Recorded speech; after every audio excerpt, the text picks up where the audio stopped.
Citlali Valdez, and I am here to raise awareness about human trafficking and what we can do to help stop this. I do apologize. I am 9 months pregnant, so if I stop to take a deep breath or drink some water, I'm sorry. All right, human trafficking is defined as the unlawful act of transporting or coercing people in order to benefit from their work or service, typically in the form of forced labor or sexual exploitation. Human trafficking can include any person, gender, age, religion, race, that does not matter. Anyone can be human trafficked. It can be as young as a 1-year-old as well. There's been cases where even infants are being taken and raised into human trafficking. There are many ways we can help stop human trafficking. We can raise awareness and know the signs. We can volunteer and support anti-trafficking efforts in our own community. And being informed. We may not think that human trafficking occurs right in our own town, in our own state, in our own country, but it happens just in our backyards. So raising awareness.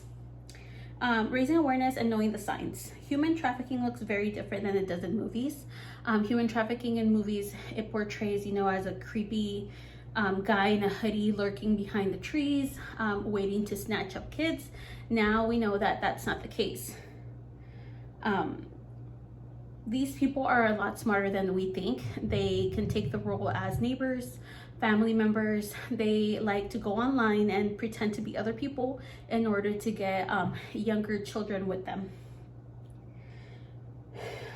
Sometimes it can even be family members. There's been cases where their own mothers, their own fathers are selling their children for drugs. The signs of danger. So these are some signs that you can look for if you think someone is being human trafficked. Someone looking uncomfortable. If they're not making eye contact, they tend to not want to look at you in the face, keep looking down. They're looking for the trafficker's approval. They may look at them. If you ask them a question, they might look at the person wondering if it's okay to even answer or even what to answer. Their speech sounds scripted. If you're talking to someone and it sounds rehearsed or they know what to say exactly, that may be a danger sign as well. The clothes doesn't match them. If you see someone and you think, wow, that girl is dressed really provocative, or that girl, she's dressed really childish, that could be also a danger sign. Because these people, they want younger girls to dress more provocative so they can get men to buy them, or sometimes they want them to dress more childish in order to get, again, more men to buy them. Signs of malnourishment or physical injuries. If you see someone, it can be a boy or girl, they look like they haven't eaten, they look thirsty, that can be a sign of danger as well. Or even if they have bruises, scratches, and you ask them, how they got it, they can't really seem to give you a reason why, that could be a danger sign as well. While you may think it doesn't happen here, it does, right in our state, like I said, right in our backyards. In November, there was, just this month actually, a man was charged with sex trafficking a girl of 17 with developmental delays. He met her online. He's 26 and she was 17. He tried to pose as a music producer, and that's how he got her to meet with her. He wanted to turn her into a prostitute. And again, this happened right in our state, right? It was probably around the Seattle area. The article did not say. In June, the police arrested 10 men in a sex trafficking case. This was very heartbreaking to read because it turns out that the own mother had sold the girl starting at the age of 14 to get money for drugs. And like I said, this happens a lot. It can be any family member. It doesn't have to be a stranger.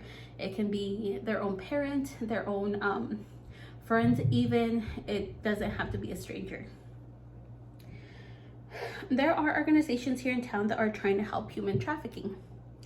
What we can do to help is that we can volunteer, you know, just a little bit of our time just to help them either organize or set up events, rallies to get other people to join them to raise awareness. We can donate. A lot of these organizations, they help out people who have been affected by human trafficking. Even donating simple items like toothbrushes, old clothes, toilet paper, anything like that can help as well.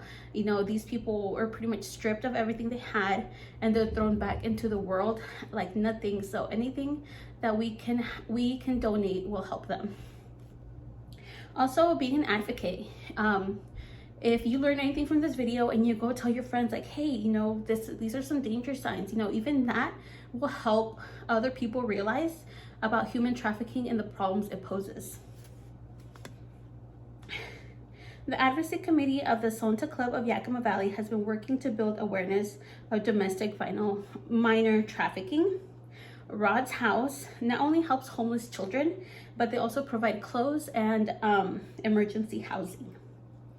I just read an article in the Yakima Herald where a Sela resident, Nicole Smith, spoke about the need to raise awareness. She helped organize anti-trafficking demonstrations in Sela on Thursday, July 30th, which is a World Day Against Human Trafficking. She stated that social media has been a recruiting method, and this has been a great problem with human trafficking. Like I said about that case somewhere near Seattle where a man posed as a music producer. We need to be aware of what, you know, our children, our sisters, our brothers are doing online. A lot of people will pose as music producers, model agencies to try to get people, especially children, to get to meet with them, and they will never be seen again. So it is important that we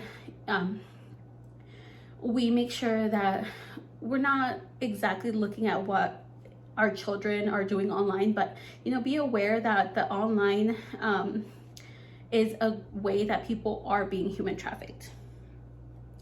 And Nicole Smith said that when you have awareness, that's one more opportunity for someone to notice being trafficked. So like I said, just raising awareness is a great way to help people who have been human trafficked or you believe they are human trafficking. And she works with Operation Underground Railroad, which that website was amazing, have so many tips and advice. Even Google or Facebook can help you search for local groups, organizations if you want to help. The number one way we can help human trafficking is being informed. Reading, knowing the facts and statistics of what human trafficking is and what it looks like right in our community, that's one more way that we can actually help. Being aware of the signs of human trafficking and looking up local cases in our valley. The number to the Human Trafficking National Hotline is 1-888-373-7888. Again, that is 1-888-373-7888. Or text 233-733.